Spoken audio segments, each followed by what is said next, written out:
Hi guys and welcome. This is Jen Gaeta Siciliano, artist, memoir writer, bipolar psychiatric survivor, and your host of Not As Crazy As You Think podcast, the place that offers an alternative perspective on mental illness, highlighting creativity, non-conventional healing, and breaking on through to the other side. If you are ready for a new narrative on the mental realm that celebrates crazy and cool without penalty, then Not As Crazy As You Think is for you. Hello, this is Jen Gaeta Siciliano, your host of Not As Crazy As You Think podcast. Today we have a very special guest. I'm thrilled that she was able to join us.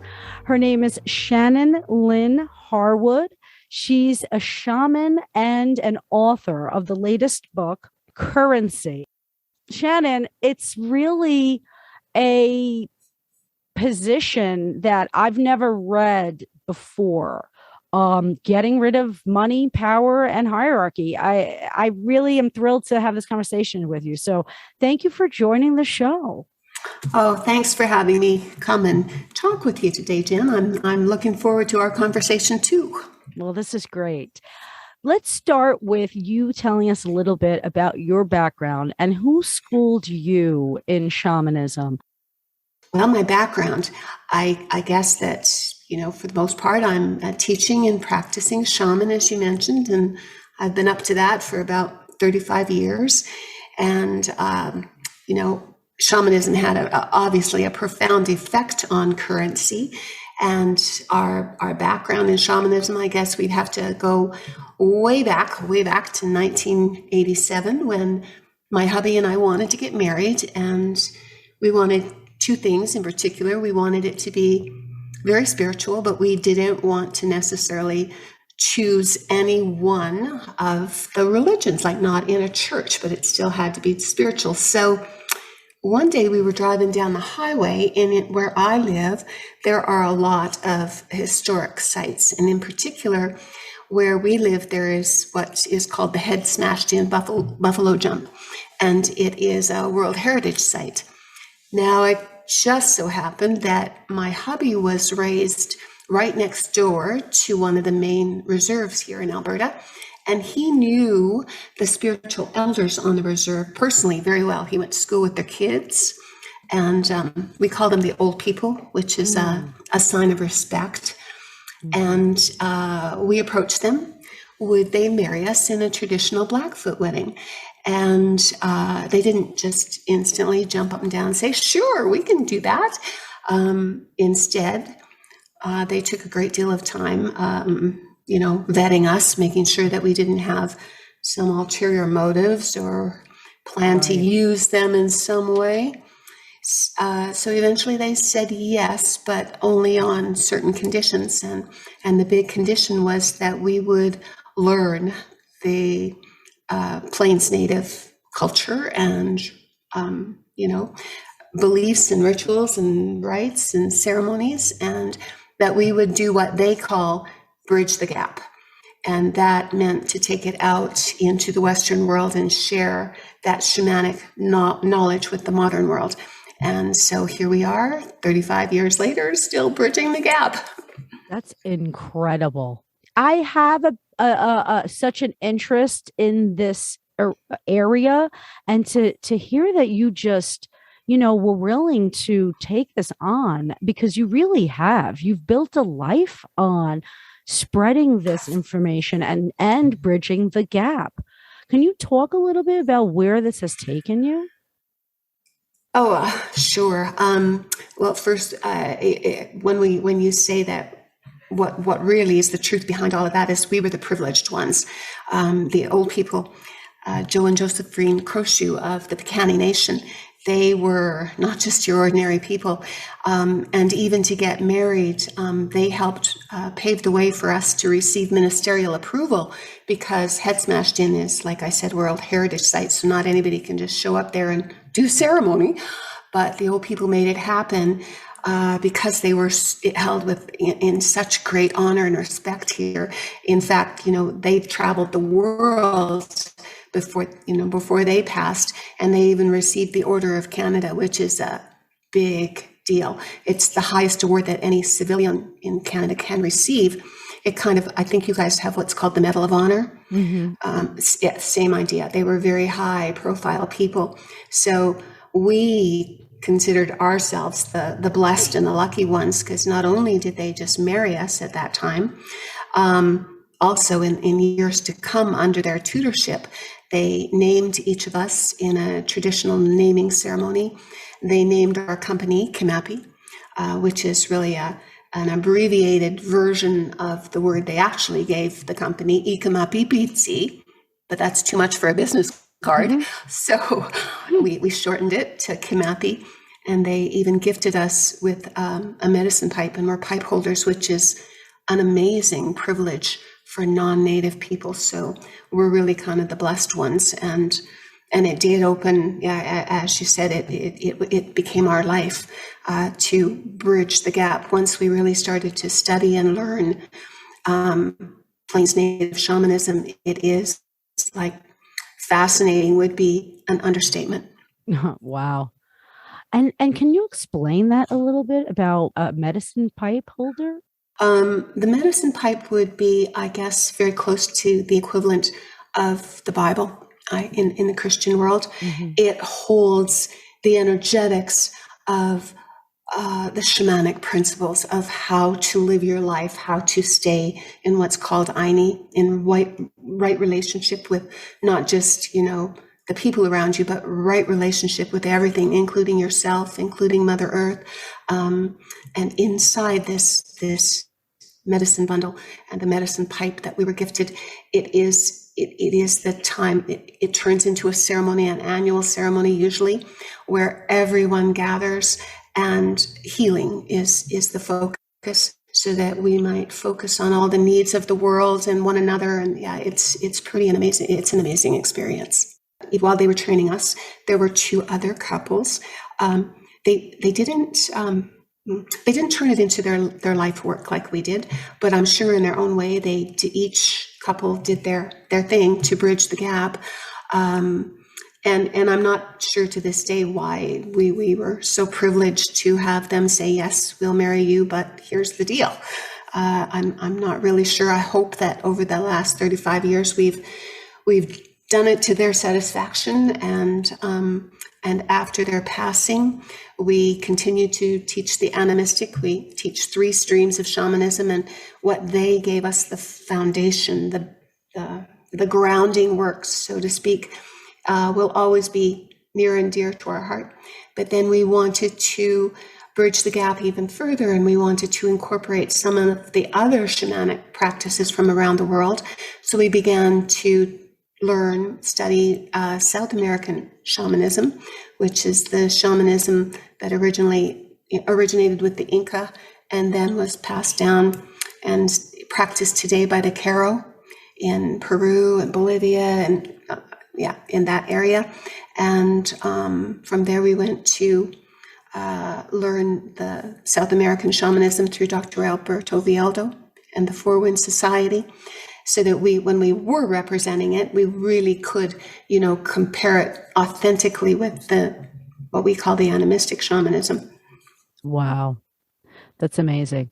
Now you really expanded, and you've learned from all different types of cultures. What have you found in, a lot of times people, when they talk about shamanism, they say, well, shamanism is worldwide, right? It's all of these different indigenous cultures who have, incorporated this kind of tradition. And what have you found in terms of, having studied with so many different kinds of people? What are the similarities that are found across the board in shamanism? I'm glad you used that word, similarities, and it's not just that they're similar, they are almost identical. And you're right, shamanism is everywhere. It's on every continent on our planet. And when you look really close and you get beyond the semantics of things, you realize that the basic root principles are exactly the same, no matter which shamanic practice you're looking at. They may differ in ritual, they may differ in ceremony, but the basic understanding is it's the same from culture to culture to culture. Wow. That's amazing.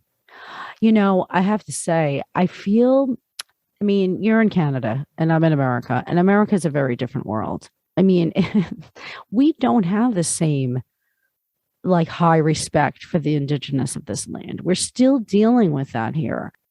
I believe that much of this kind of way of life or approach to spirituality is kind of, not looked at with that much respect in this country and in America. And I feel that that's the case because people really don't understand it.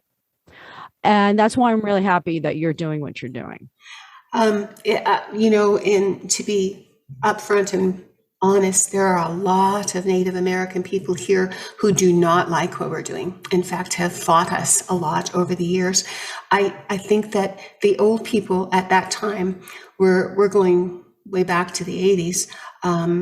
They understood that in order for the culture to really survive and thrive, it needed to get beyond the borders of the reserves.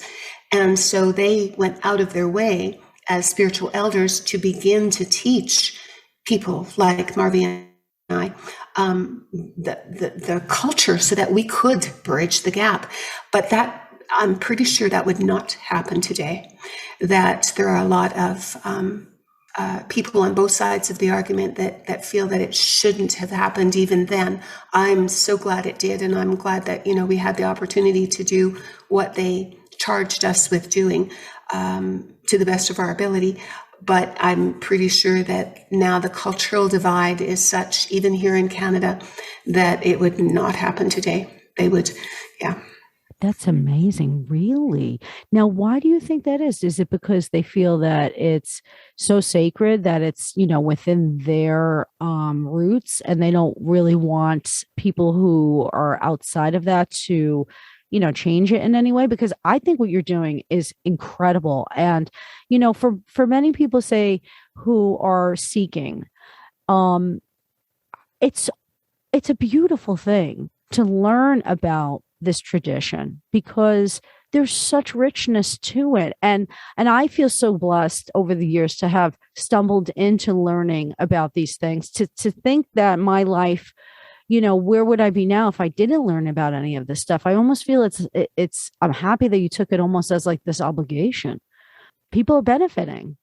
I agree. And when we look at the many years of teaching that we've done, and the people that have since learned the tradition and honor it and use it in their life, how their lives have turned around completely. I'm so glad that we had the opportunity to learn it and then share it.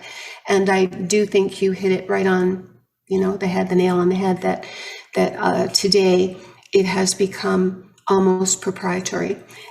And from our perspective and the old people's perspective, it was never meant to be that way. It doesn't belong to anybody. It belongs to mankind. Right. It's almost like a response to the rest of everything that's proprietary. You know what I mean? It's like a way to say, well, this is ours. If everything else is yours, this is ours. And I understand that. But I am just so thankful that, you realize the importance of it. And also, you call them the old people? Is that we do? That's right. Yes. That they realize the importance of it. It's really, really, because I believe in the collective unconscious, and that these things are passed down through our memories and our collective human understanding of things. And if you keep eliminating that and making it smaller and smaller, that's not passed down. Those ideas are not passed down. So, I feel like this revitalization in a lot of this this work is really, really important. Can you take a few minutes and share a little bit about what your school teaches and kinds of things that you offer? Sure. In the Kamati School of Shamanism, as I said, we teach 3 different streams. We call them streams. They're, approaches to shamanism. They all take you to the exact same destination. It's like, choosing which highway to go from one city to the other. They get you there eventually in their own way. And And one is not, I don't think, superior to another. They're just a different way of looking at all of the same concepts and principles. So in the animistic, our root, where we were originally trained with the old people, we teach the medicine bundle, we teach the medicine pipe, we teach the sacred drum, and they are the practices of the plains native, and that's the one stream that we teach. The next stream we teach, we call it the energetic, it's a label, but it is the South American shamanism. It is different in that, whereas the Native American, the animistic shamanism, their archetypes per se would be very plains-based. They would be the deer and the bear and the eagle and the elk and that would be the archetype that you would work with to make changes in your life, to put it very simplistically. And then over in what we call the energetic, their archetypes are more South American. They're, the condor and the hummingbird and Sachamama, the serpent, and the jaguar, but the principles are the same. You use these energetics to make shifts and changes in your life. And then on the third stream of shamanism that we teach, we went way back to the gods and goddesses who also used archetypes. And these archetypes were, like I don't know, some of the common popular ones would be Zeus and Aphrodite and Ra and Ishtar and Kuan Yin, and you work with these archetypal energies to make changes in your life. So it's it's the way you approach it. Right. That's amazing. I love it how you kind of break it down to all these different avenues of thought. I want to get into the book a little bit, but before I do want you to further talk a little bit more about the archetypes. Okay. I know that you have this archetype project called It Depends on Who's Looking. And I'd like for you to, kind of go into these archetypes a little bit. How much can we rely on these types of things to guide our actions, to, help us understand our environment? The principle behind the Archetype Project is awareness, choice, and action. So the first thing is to step into that awareness that each and every one of us are in relationships with all of these archetypes. We, our life plan per se, although I do wholeheartedly believe in free choice, some of the things we came here to experience, we hired the archetypes, to put it in real simplistic terms, to help us experience certain things. So for example, let's just pick two and we'll kind of ground it with real life examples. Let's take two of them. I'm going to choose the two that I named. I went and borrowed names from the gods and goddesses. And this time it's the Greek gods and goddesses, Nemesis and Chaos. So, and these are just labels. Nemesis, for example, is also exactly the same energetic as she is in astrology, Capricorn, as she is in numerology, number 21, as she is in the tarot. She's the universe world card. And all of those energetics very succinctly define Nemesis. And then we're going to contrast her with Chaos, also another Greek goddess, and she's the flip side. I call them polar opposites to Nemesis, and she's all about disorder. And again, Chaos is just a label. She's also, in tarot, she's the Tower, and numerology, she's number 16, and in astrology, she's Uranus. But I think all of us would agree that you and I and everyone, we have a relationship with both of these, and my relationship with them and your relationship with them could be vastly different, or they could be similar. And that when we focus on what is my relationship like, for example, with disorder, am I one of those people that love to incorporate all that chaos in my life and having things blow up so I can start over again, wipe the slate clean and start fresh? Or do I hate disorder? Like, don't do that to me because it makes me uncomfortable. I want everything, just exactly where I can anticipate it coming. So my relationship and yours might be different, but if we focus on that relationship and we understand that it is a relationship, and what's more, if we become aware of our relationship with any one of the archetypes and we focus on it and we work with that archetype to say, this isn't working in my life. What might I do differently? And we approach it through ritual and ceremony so that we're in their world, more or less. They can help us renegotiate that particular relationship so that it's more to our liking. And our life becomes so much easier just by working with that archetype. Wow. So are we saying that these are like energetic guides in a way when you work with the archetypes? I perceive them much stronger than just energetic guides. Way back when they were first identified and labeled more or less as spheres back at the time of Plato and Aristotle, he mentioned that they were messengers, and back in ancient times, messenger meant angel. Right. So again, it's just labels. People that view them as angels, that would work too.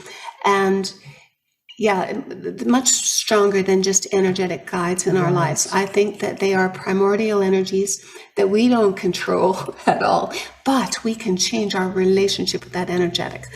For example, let's say that in your life, you were uncomfortable with your relationship with the god of war, Eris, right? Mm-hmm. Working with Eris, you could shift that, the way that it manifested in your life, so that you felt way more comfortable with it. And then you could even enhance it in ways that you could use it to your advantage. You didn't change your relationship or you didn't change Eris. You just changed the way that you work with Eris.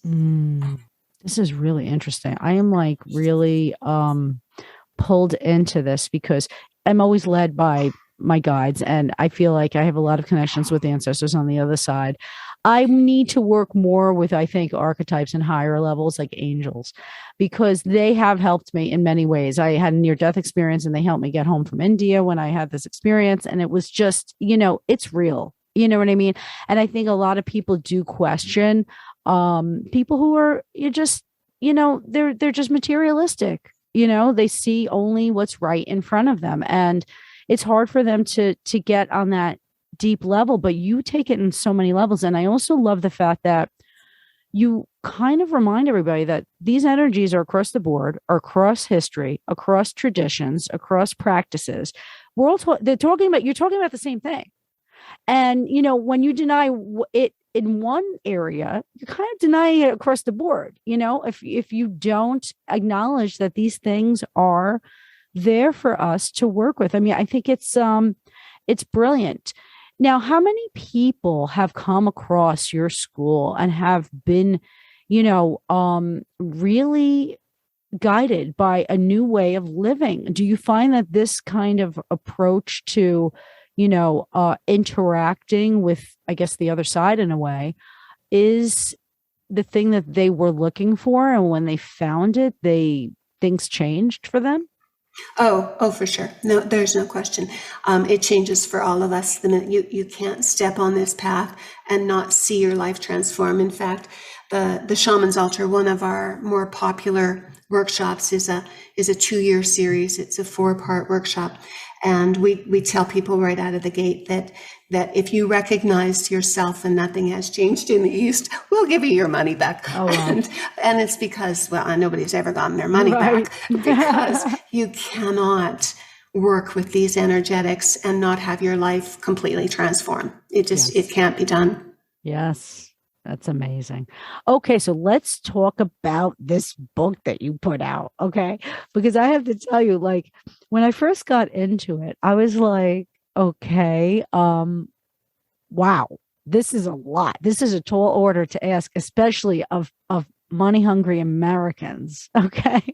And to think that they were one of the first countries really to join the network.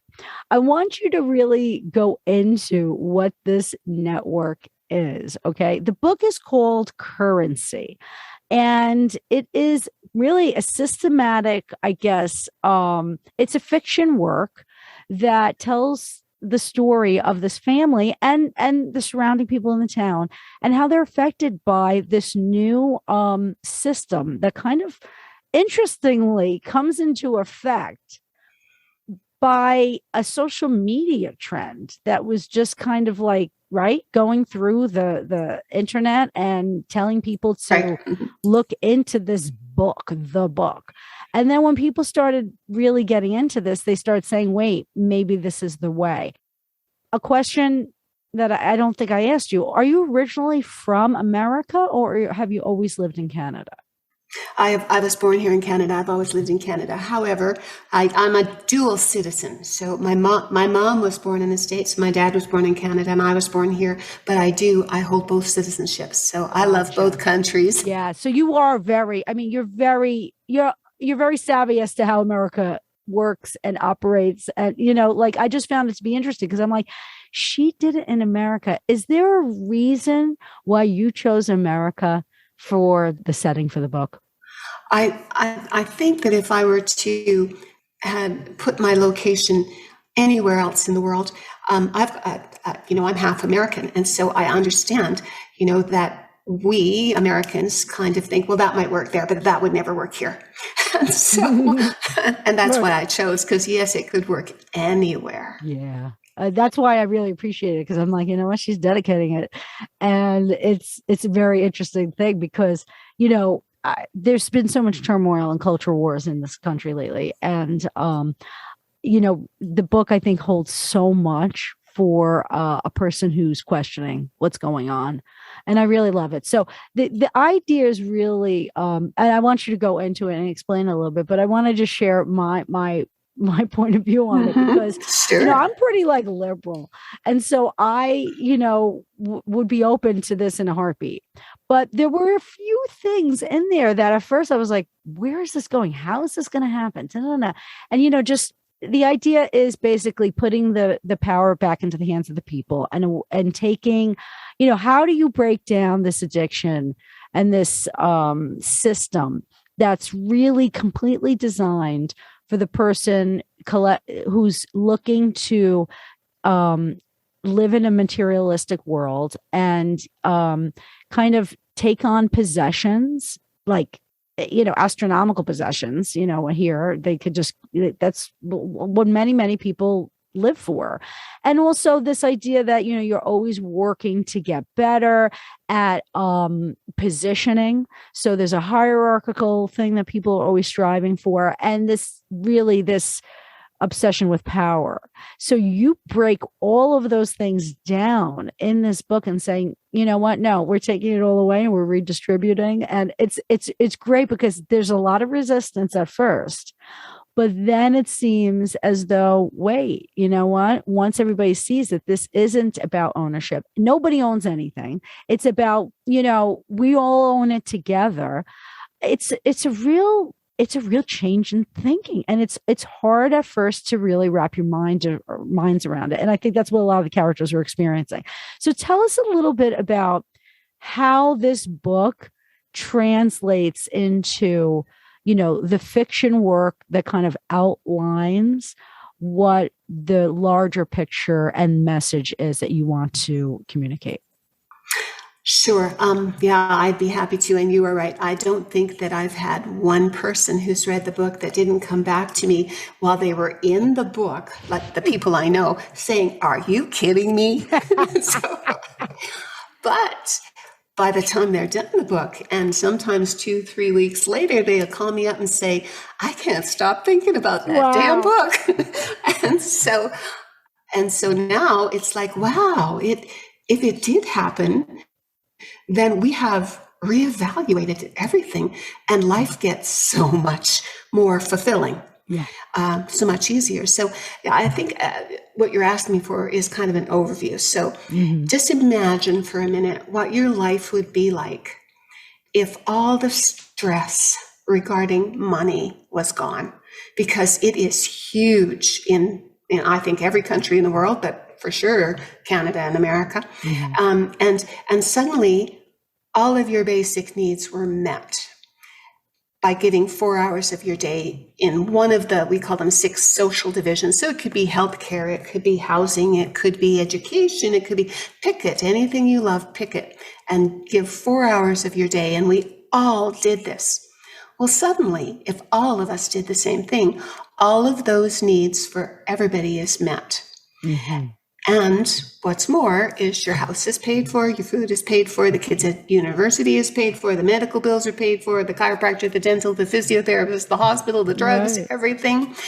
And the biggest thing is that all of this is done. And when it happens and comes to fruition, what's really driving this world is fear of, not enough, the scarcity thing, and how am I going to, how that the suicide rate for young fathers just kills me right now.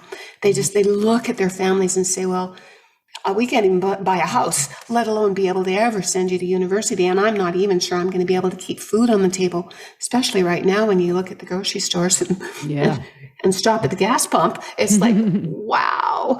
And so all of that fear regarding scarcity is gone. So much of the hopelessness and the despair and the desperation is all but eliminated.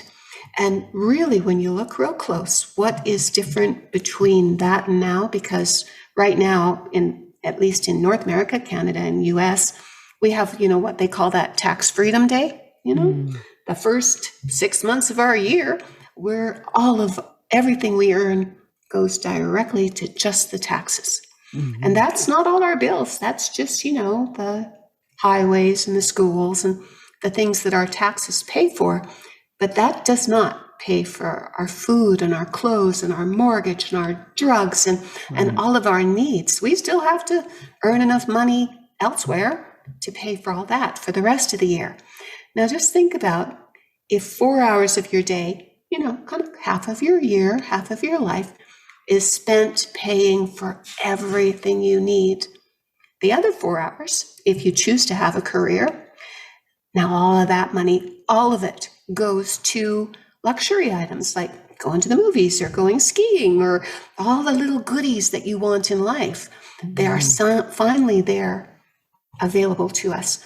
So what we realize, or what the book offers, is a balance in our lives where our leisure takes on the importance that it should have. Yeah, I mean, it's pretty wild because I love when they go to it almost felt like a world fair, when they go to that place where all that recreation is explored. And it almost felt like, wow, like now it's all about recreation. But you know what? And then they ended up deciding that many people didn't want to take on a career. They were just like, okay, I'm fine with my 4 hours a day, and if you really break it down, to me, it sounds like a perfect situation.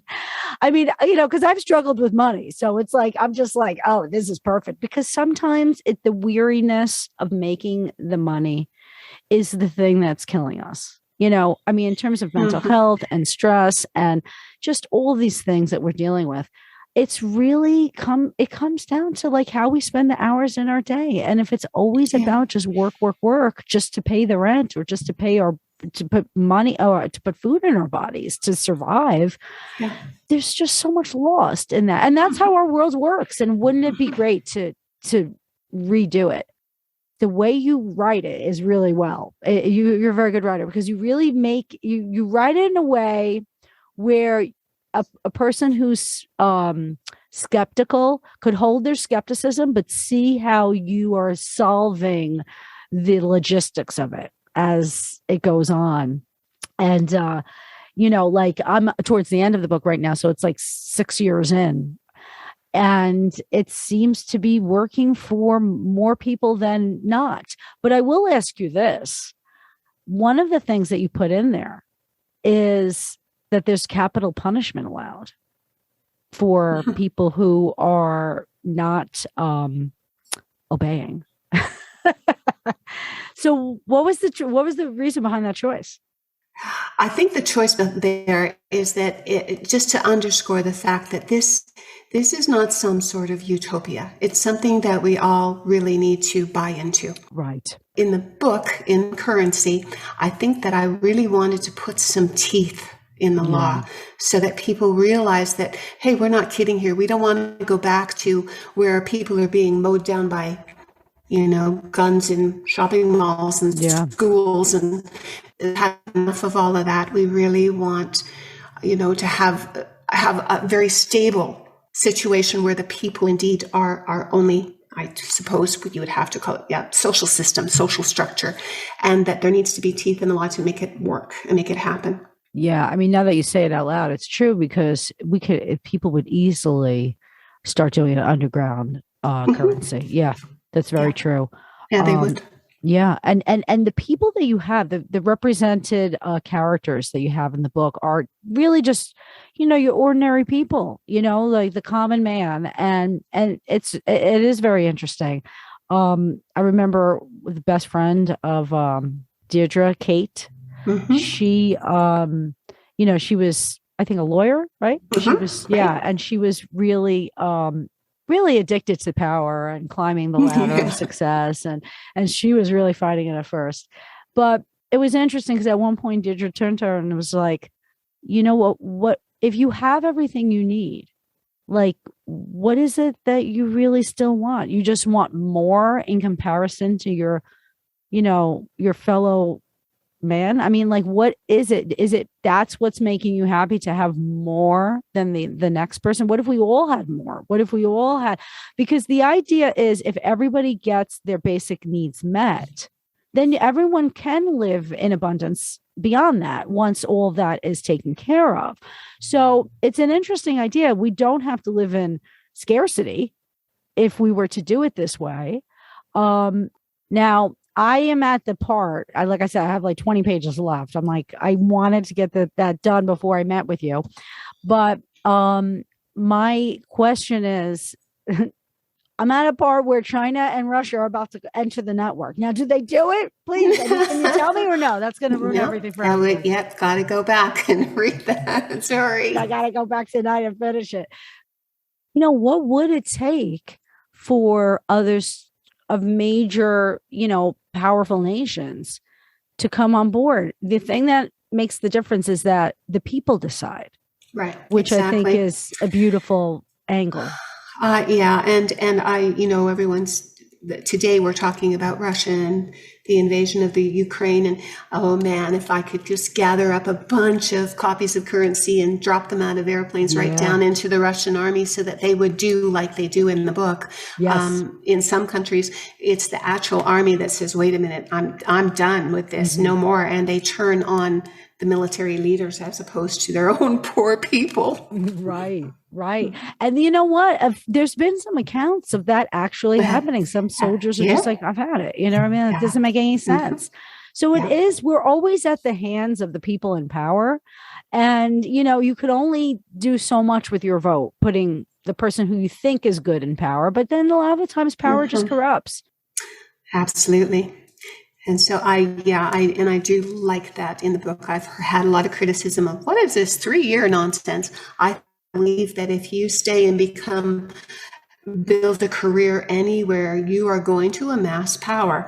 And, if you happen to be the individual who would take advantage of that, there are a lot of people that having power over their lives and their destiny and what they can and cannot do and how they will survive. I think that's wrong.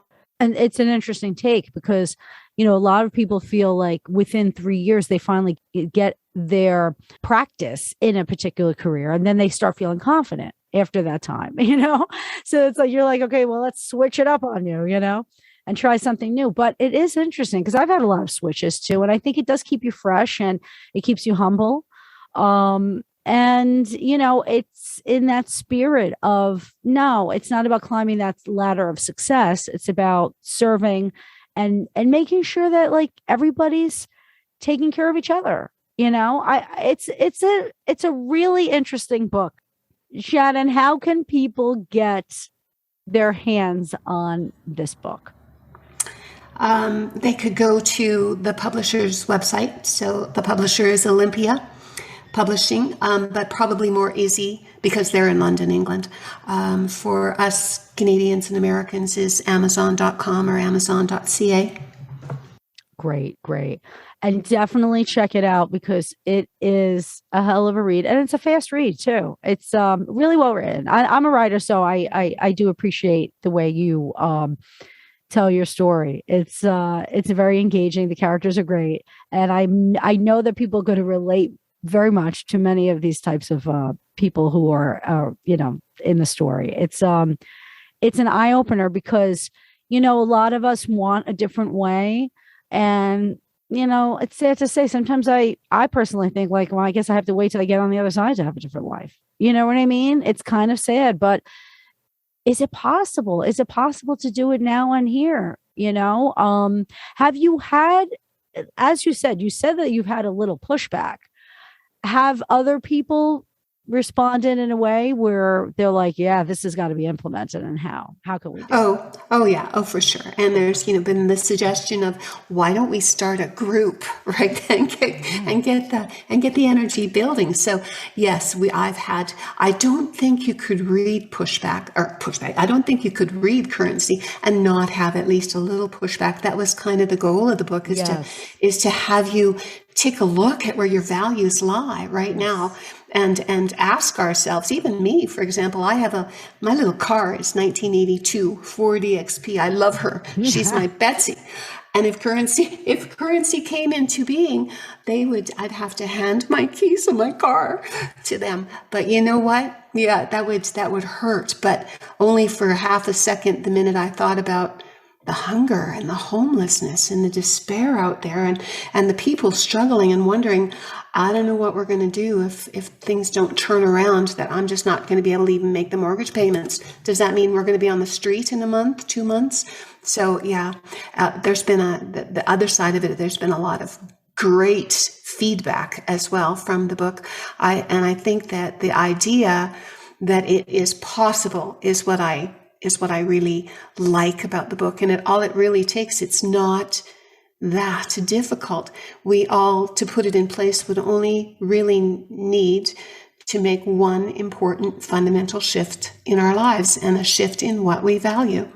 That's it. Right. Right. Yeah, absolutely.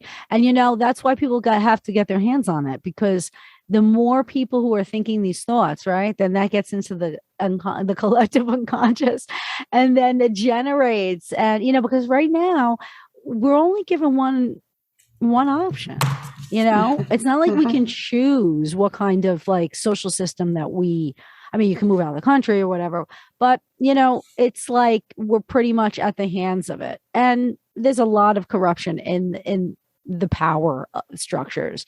So yeah, it's an alternative world. And it's, what I like about it is that the world that the book encapsulates, this like time period, is in the midst of change. It's like it happens right before the change, and then it's during the change. So that's the snippet that you decided to offer, rather than say, like, oh, this is the way it is already, and this is how it works, and look how it's so nice. You know what I mean? I love how it's like, because with every chapter I say to myself, well, how are they going to get there now? But it's moving in that way, and it's becoming successful as I am seeing the pages unfold. So yeah, it's worth the read. Definitely take a look at that and get it on Amazon. And please, can you offer us other ways to get in touch? I know that you have a few websites. If you could just tell our listeners how to find out more about you and your school, and other things that you are involved in. Oh, sure. Thanks. Yes, the school, we'll start there. Iniskimaaki School of Shamanism. We've got a website, and on there you'll find all of our contact information, our phone number, and all of that. But it's Iniskimaaki, Kimm, like Mary, APII.com. Iniskimaaki.com. That's our Kamapi School of Shamanism. If you want to chat with me about the book itself, I created a website just for the book all by itself. It's called currencythebook.com. And again, my contact information is on there. And if you're curious about, it depends on who's looking, the Archetype Project and the archetypes themselves, for several years now, we've had a sister website that, the archetypes are like a division of Kamapi per se. And that website is itdependsonwhoslooking.com. So yeah, I'd love to hear from any of your listeners. That would be great. That's great. And then my question also is with the archetypes, and you have a bunch of the archetypes in the back of Currency. Now, who's the artist? Oh, we hired an artist. Oh, did you? Yeah, we did. Years and years ago when we started, it depends on who's looking. We took all of the different energetics from the various modalities. We looked at all of the adjectives that are offered up for the archetype in numerology, and the same archetype in astrology, and the same archetype in tarot, and the same archetype in ancient Greece or Egypt or whichever country their name, their label came from. We put them all together and we got kind of a feel of what would that archetype look like, and we hired an artist to do those amazing portraits. Thank you. Thank you for all your work on this. I mean, it's really, you've done an amazing job, and I believe that the old people will be very pleased with you. Am I right to say that? Oh, I sincerely hope so. Thank you for saying that, Jen. That's great. Yeah, and I do think, you can be, for example, shamanism, you can be a shaman and be any religion at all. Yes. Because shamanism is not about religion, it's about the way you live your life. Right? And if people that are interested in the archetypes, I'm an archetype junkie. I just love their energetics. If they did go to the website, they would also see that for every one of the 22 that I work really closely with, we also hired a musician to write a musical score that would, energetically encapsulate the energy of that archetype in a musical piece. And it's lovely. His name's Ryan McDonald, and Ryan's in Edmonton, and he's just so artistic. That's great. That's awesome. Wow. I love how you're bringing other artists involved and, to really continue this effort to get this information out there. It's terrific. Is there any social media connections that people can get to follow you? We've got, a Facebook page for each of those three that I just mentioned, and there's a Twitter page, and there is an Instagram page, and they'll at least see a way to connect with us. Right. Okay. Good. That's great. And they're under those names, so people can easily find them. Perfect. Exactly. Perfect. Yeah. Okay, Shannon, it's been such a pleasure talking with you and really getting this from you, all of this information. It's humbling because, I don't always have people like you on here, and I want more people in this tradition to come here and tell us, how lovely it is, because I don't know if a lot of people are savvy to this. And I'm just talking about your average person. I think that it's not as popular here in America, and there are misunderstandings about it and judgments. And once you start learning about it, you see that there's absolutely no reason to judge, and there's really every reason to embrace it. So I appreciate that you have offered your wisdom to my podcast, and it's been a real pleasure speaking with you. So thank you.